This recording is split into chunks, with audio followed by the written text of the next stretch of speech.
বন্ধুরা, কেমন আছো সবাই? আশা করছি তোমরা সবাই ভালো আছো আর আমিও ভালো আছি।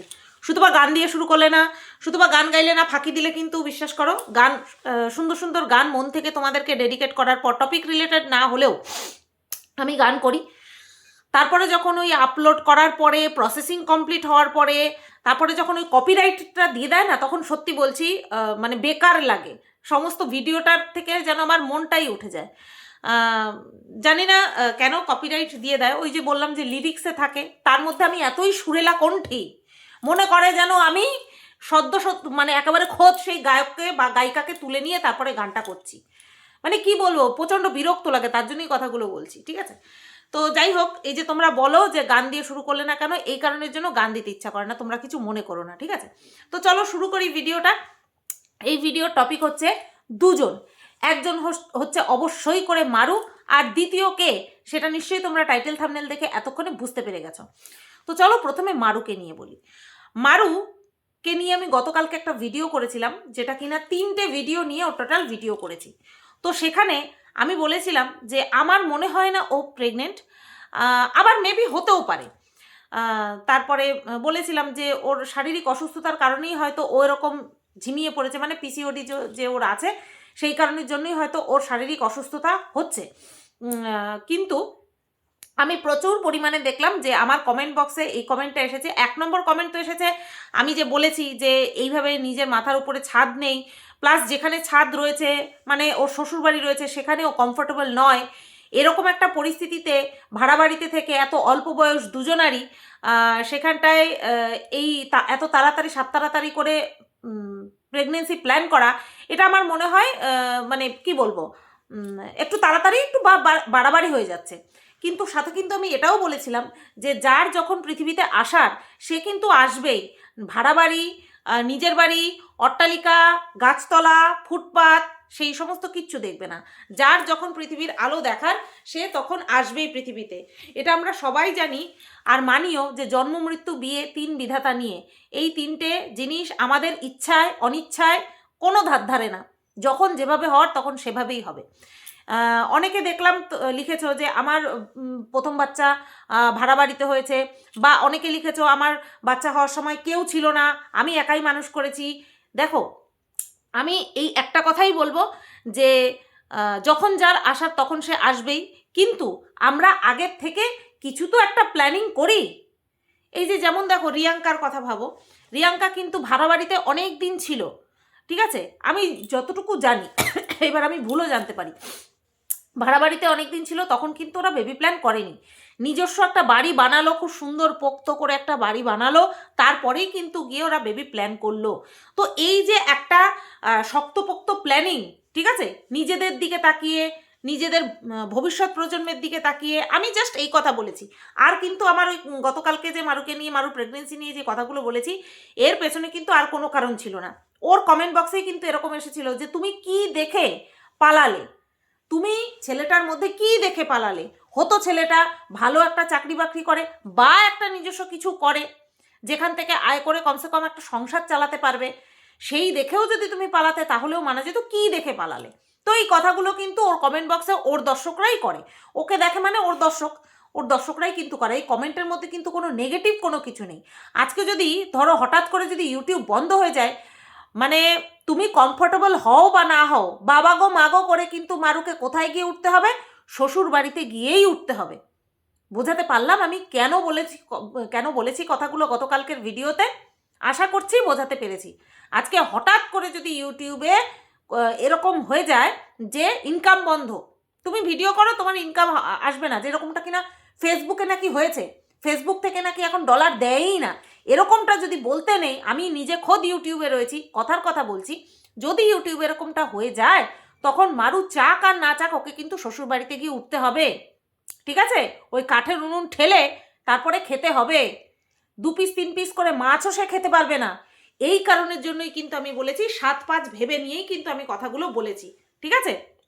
তার মধ্যে যদি দেখতাম যে যাকে জীবনসঙ্গী হিসেবে বেছে নিয়েছে, তাকে যদি দেখতাম সে জুতসই, সে ভদ্র সভ্য শিক্ষিত, শিক্ষিত অর্থাৎ পুঁথিগত দিক থেকে নয়, আচার ব্যবহার সমস্ত দিক থেকে ভালো, তাহলেও গিয়ে একটা ভরসা থাকতো, কিন্তু আমার কোনো দিক থেকে এই মালতী মেশোকে সেরকমটা মনে হয় না।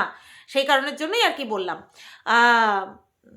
দুদিন সেবা করছে সেটা দেখে যদি দর্শকরা এটা বিচার করতে বসে যায় না যে ছেলেটা সত্যিই খুব ভাগ্য করে পেয়েছো মারু বর, তাহলে বলবো তাদের জাজমেন্টে মানে কি বলবো, তারা বিচার করতে পারছে না। কারণ তার ফেসটা, তার রিয়েল ফেসটা আমরা কিছু সংখ্যক মানুষ দেখেছি। হ্যাঁ, তো সেই কারণের জন্যই কিন্তু বলছি। এইবার বাদবাকিটা সম্পূর্ণটাই ওপরওয়ালার ইচ্ছা, ঠিক আছে? তার ইচ্ছাতেই হবে, আমরা শুধু জাস্ট সাজেশন দিতে পারি। যেমনটা মিনার ক্ষেত্রে বলেছি, ঠিক সেরকমটাই কিন্তু মারুর ক্ষেত্রেও বলছি।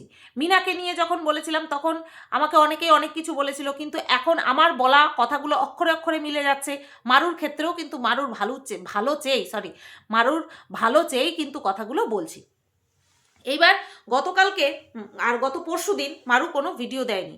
হ্যাঁ, দুদিন পর পর মারু ভিডিও দিতে পারেনি, ঠিক আছে?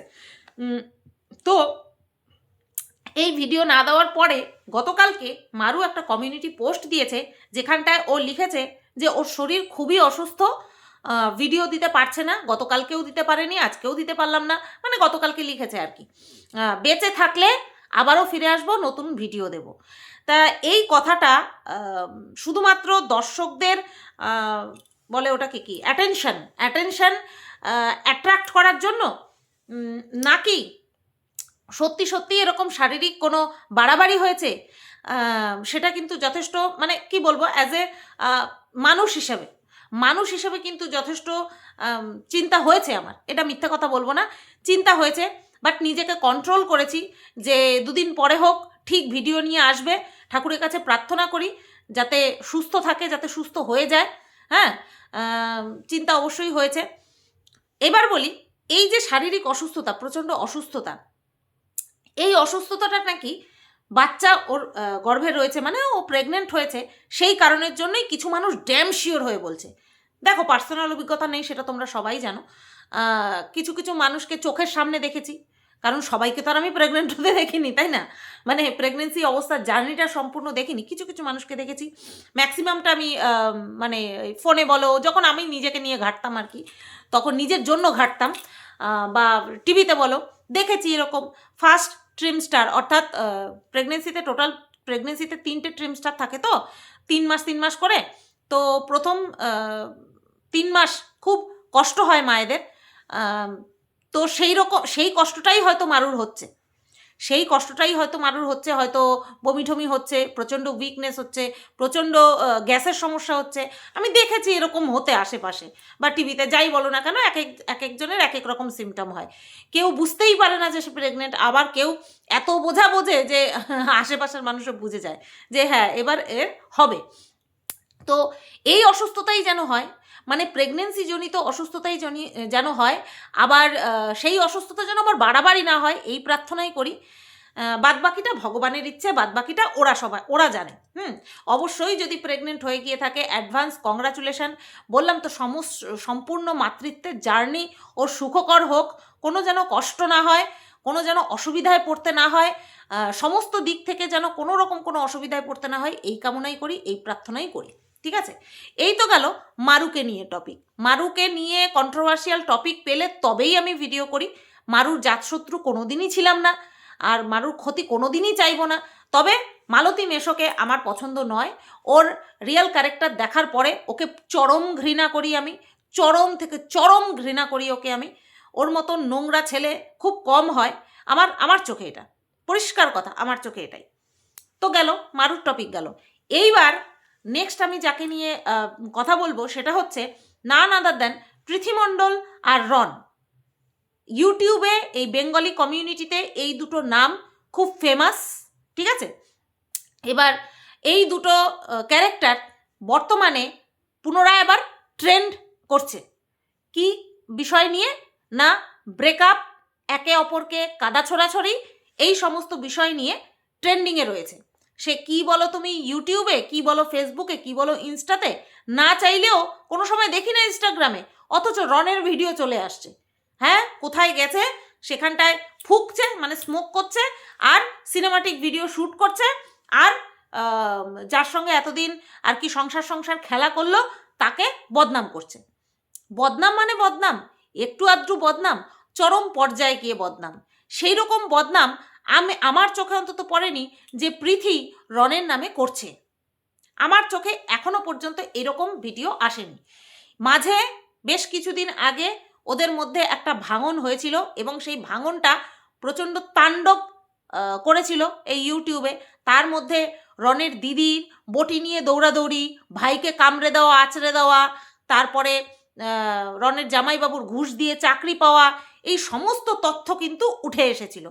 তাতে করে এদের ফ্যামিলিটা ঠিক কীরকম, মানে আঁচড়াআঁচড়ি করে, এত বড় ভাইকে আঁচড় দেয়, খামচে খুমচে দেয়, সেটা কিন্তু পুরো স্পষ্ট বোঝা যায় যে ইউটিউবে হয়তো ট্রেন্ড করতে পারে, ওই বলে না ওই ঠুনকো ভালোবাসার বিভিন্ন ডায়লগ দিয়ে হয়তো ট্রেন্ডিংয়ে থাকতে পারে, বাট এদের পারিবারিক পরিস্থিতি কি সেটা কিন্তু এই ঝগড়াঝাটির সময় বেশ স্পষ্ট হয়ে গিয়েছিল মানুষের কাছে। তো যাই হোক, সেই সময় তো বহু কিছু হয়েছে আর তোলপাড় হয়েছিল ওয়াইটি, এখন বর্তমানে আবারও হচ্ছে। আগে বলবো কি বলবো না রাগ ডাক গুড়গুড়, তাই তো বলে, ডাক গুড়গুড় করে বিষয়টা হয়েছিল। আর এবার পুরো ওপেন হয়ে গেছে। এই ওপেন বিষয়টার মধ্যে কি সামনে আসলো যে পৃথির যেই চ্যানেলটা ছিল, যেটা কিনা 8 লাখের মতন ছিল সাবস্ক্রাইবার, সেই চ্যানেলটা সম্পূর্ণটা রন হ্যান্ডেল করতো। আর যখন এই এক বছর আগের ঘটনা, যখন পৃথি বাপের বাড়িতে চলে আসে তখন শূন্য হস্তে ফেরত আসে আর নতুন করে কিন্তু একটা চ্যানেল ক্রিয়েট করে পৃথি, যেটা কিনা দেখতে দেখতে লাখ সাবস্ক্রাইবার পূরণ হয়ে গিয়েছিল। তারপরে আস্তে আস্তে একের পর এক সমস্ত ঘটনা আমাদের সামনে আসে যে পৃথির উপরে ওর ফ্যামিলি, মানে রনের ফ্যামিলি মানসিক নির্যাতন করতো, হ্যানা ত্যানা, এই সমস্ত উঠে আসে।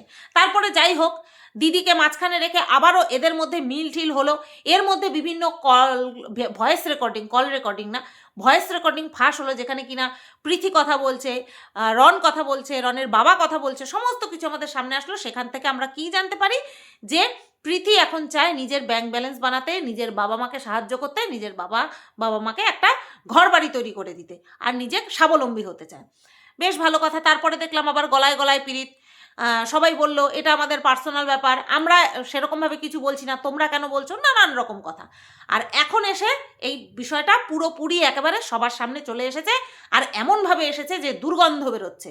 রন এমন কিছু কথা পৃথির সম্পর্কে, পৃথির পরিবার সম্পর্কে বলেছে, যেটা কিনা মানে আমি অন্তত ওর ফেসটা দেখে, মানে রনের ফেসটা দেখে আশা করিনি যে এই ছেলেটা এত জঘন্যভাবে এমন একটা মেয়েকে নিয়ে বলতে পারে, যার সাথে সে এত কিছু করেছে, রেজিস্ট্রি করা, একসাথে সংসার করা, ঘর বানানো, বিজনেস স্টার্ট আপ করা, মানে সমস্ত কিছু, বিয়ের গয়না গাটি হ্যানা ত্যানা সব কিছু করা, একটা মানে ল্যাভিশ লাইফস্টাইল লিড করেছে, দুজনে মিলে সেটা করেছে। তারপরে এখন এসে রন যেভাবে পৃথির চরিত্রে, পৃথির পরিবারের চরিত্রে, মানে রক্তে যেভাবে কাদা ছুটছে, সেটা সত্যিই অকল্পনীয়। মানে যারা দেখবে এক হচ্ছে খুব দরিদ্র যারা থাকে, আর খুব বড়লোক বিত্তশালী যারা হয়, তারা কিন্তু মান সম্মানের পরোয়া করে না। এক তো গরিবরা যখন তাণ্ডব করে বা ঝগড়াঝাটি মারামারি করে কেউ ফিরেও তাকায় না, আবার বড় লোকরা যখন করে তখন তাদের সেটা হাইলি স্ট্যাটাস মেনটেন করে তারা। দেখবে যারা খুব গরিব, ধরো ওই 10 টাকার চুল্লু, মিনা বলেছিল না, 10 টাকার চুল্লু খেয়ে এসে যখন বাড়িতে তাণ্ডব করে, যেরকমটা করে রন এখন দেখছি সেরকমটাই করছে, শুধুমাত্র গালাগালি ছাড়া, আর হচ্ছে ভদ্র ভাষায় করছে। আমি দেখে জাস্ট অবাক, আমি সত্যিই দেখে জাস্ট অবাক যে মানুষের আসল ফেসটা কেমন হয় দেখতে, এদের মতন হয়। আমি এই যে ধরো কন্ট্রোভার্সি ক্রিয়েটার, একদম ট্রান্সপারেন্ট, আয়না, যখন রাগ হচ্ছে তখন রাগ প্রকাশ করে দিচ্ছি, যখন কষ্ট হচ্ছে তখন কেঁদে ফেলছি। এমন না যে এখন আঁকড়ে ধরে রাখি, এখন চুপ করে থাকি, একটা সময় গিয়ে বাস্ট হব, এরকমটা আমার দ্বারা হয় না। এদের ক্ষেত্রে তাই হচ্ছে। রন কি বলেছে সেটা আমি শুনে জাস্ট অবাক হয়ে গেছি। পৃথিকে নিয়ে যা বলছে পৃথির রক্ত ভালো না, অর্থাৎ ডাইরেক্ট ওর বাবা মার ক্যারেক্টারের উপরে কিন্তু রন আঙুল দেখাচ্ছে। আর এই রনই পৃথির বাবাকে নিয়ে যখন একজন কন্ট্রোভার্সি ক্রিয়েটার, আশা করছি তোমাদের ঘটনাটা মনে আছে, একজন কন্ট্রোভার্সি ক্রিয়েটার যখন প্রীতিকে নিয়ে, প্রীতির বাবাকে নিয়ে নোংরা থেকে নোংরা মন্তব্য করে ভিডিও করছিল, তখন কিন্তু এই রন এক হচ্ছে তোমার সবার প্রথম 2023 সালে সবার প্রথম উকিলের কাছে গিয়ে সেটাকে ভিডিও করে পাবলিক করেছিল যে প্রীতির বাবাকে নিয়ে উল্টোপাল্টা বলছে, প্রীতি কান্নাকাটি করছে, প্রীতির মুখের দিকে তাকিয়ে প্রীতির ভালোবাসার জন্য সেই কন্ট্রোভার্সি ক্রিয়েটারকে কিন্তু নোটিশ পাঠিয়েছিল এবং 50,000 টাকা জরিমানাও করেছিল।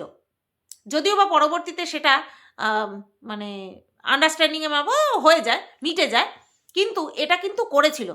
তাহলে যেই রন প্রীতির বাবার চরিত্র নিয়ে কাটাছেড়া করার কারণে উকিলের দ্বারস্থ হয়েছিল, আজকে সেই রন প্রীতির কে বলছে যে ওর রক্ত ভালো না। কি হাস্যকর, তাই না? আর এই দেখা দেখি, এই কেস করা, রনের কেস করার বা উকিলের কাছে যাওয়া দেখে কত লোক ওয়াইটিতে মাতালের মতন উকিলের কাছে দৌড়াদৌড়ি করেছে, তাই না? আমরা দেখেছি এই রনের দেখা দেখি কিন্তু প্রচুর মানুষ করেছে। তার আগে মনে হয় করেছিল ওই জেফার অ্যামিউজিং রিয়ের বিরুদ্ধে, তাই না? এদের দিয়েই কিন্তু সূত্রপাত হয়েছিল ওয়াইটিতে কেস কামারি। আর দেখো, যার জন্য রন কেস কামারি করেছিল, আজকে তার রক্ত খারাপ সেটা বলছে। তাহলে কোথাও না কোথাও সেই কন্ট্রোভার্সি ক্রিয়েটার ঠিক ছিল, এখন তো সেটাই মনে হচ্ছে। তবে হ্যাঁ, একটা কথা বলবো, এত কিছুর পরেও যখন প্রীতি আর রনকে পাশাপাশি দাঁড় করাচ্ছি, সেখানে কিন্তু রন প্রচণ্ড পরিমাণে উগ্র এবং নোংরা স্বভাবের বলে আমার মনে হচ্ছে। একটা মেয়ে 7 বছরের একটা সম্পর্ক ছেড়ে নতুন একটা সম্পর্কে যুক্ত হয়েছে মানেই সে কোনোদিনও ভালো না, কখনোই ভালো ছিল না, সেটা সম্পর্ক থাকাকালীন তার মনে হয়নি যে মেয়েটা 7 বছর সম্পর্ক করেছিল, তাকে ছেড়ে আমার কাছে এসেছে, মেয়েটা ভালো না। তখন তো তার সাথে দিব্য সম্পর্ক করলো, দারুণ দারুণ ডায়লগ দিয়ে রিলস বানাতে থাকলো, একদম উন্নতির চরম শিখরে পৌঁছে গেল। তারপরে নিজেরা একটা বিজনেস শুরু করলো, কত কি করলো, কত রঙ্গ দেখলাম। তারপরে গিয়ে এখন সেই পুরনো সম্পর্ক ধরে টানা হচ্ছে। এটাই হয়, জানো তো, এটাই হয়। যখন কাউকে আমরা চক্ষুশূল করে তুলি, তার নিঃশ্বাস প্রশ্বাসও যেন আমাদের কাছে একেবারে বিষাক্ত বলে মনে হয়, এরকমটাই হয়। তো এই নোংরামিই দেখছি প্রীতি আর রনের সম্পর্কের মধ্যে। এদেরকে মানে এরা হচ্ছে উচ্চ পর্যায়ের ক্রিয়েটার। ভেরি রিসেন্ট মেরি কম আর তার হাজব্যান্ডের মধ্যেও কিন্তু ডিভোর্স ফাইল হয়েছে। শুধু তাই না, একে অপরের ক্যারেক্টারের বিরুদ্ধে এমন অ্যালিগেশন বা এমন কাদা ছুঁড়ে দিচ্ছে, জাস্ট অবাক। মানে তুমি সেলিব্রিটি বলো আর ফুটপাতের লোক বলো, ঝগড়া হলে পরে একে অপরের মুখে ক্যারেক্টারে কাদা ছেটাতে কিন্তু বেশি সময় নেয় না। এইদিকে বাংলা ইউটিউব কমিউনিটিতে হচ্ছে প্রীতি আর রন, ওদিকে কি বলবো, মেরি কম এখন এতটাই ফেমাস যে কোনো অংশে বলিউড সেলিব্রিটি থেকে কিন্তু সে কম কিছু নয়। এখন কি শোনা যাচ্ছে, মেরি কম তার হাজব্যান্ডকে নিকম্মা, কাপুরুষ, অকর্মণ্য এই সমস্ত বলে কটাক্ষ করছে সোশ্যাল মিডিয়াতে এই সমস্ত বলছে যে তার স্বামী কি কাজ করে, বউয়ের পয়সায় বসে বসে খায়, একটা টাকা ইনকাম করে না, আমার অ্যাকাউন্ট ফাঁকা করে দিয়েছে। কারা সেলিব্রিটি? কাদেরকে আমরা সেলিব্রিটি মনে করি? সবাই এক। আতে ঘা পড়লেই একে অপরের বিরুদ্ধে এত জঘন্য কথা বলা শুরু করবে না, সে মোটে কানে নেওয়া যাবে না। সেই তুলনায় বলবো, আমি যে ঘর ছেড়েছিলাম, আমাদের মধ্যে কিন্তু আমরা যথেষ্ট আন্ডারস্ট্যান্ডিং বজায় রেখেছিলাম। আমার বর তো কিছুই মুখ খোলে না, একেবারেই মুখ খোলে না, যা বলার অফ ক্যামেরা।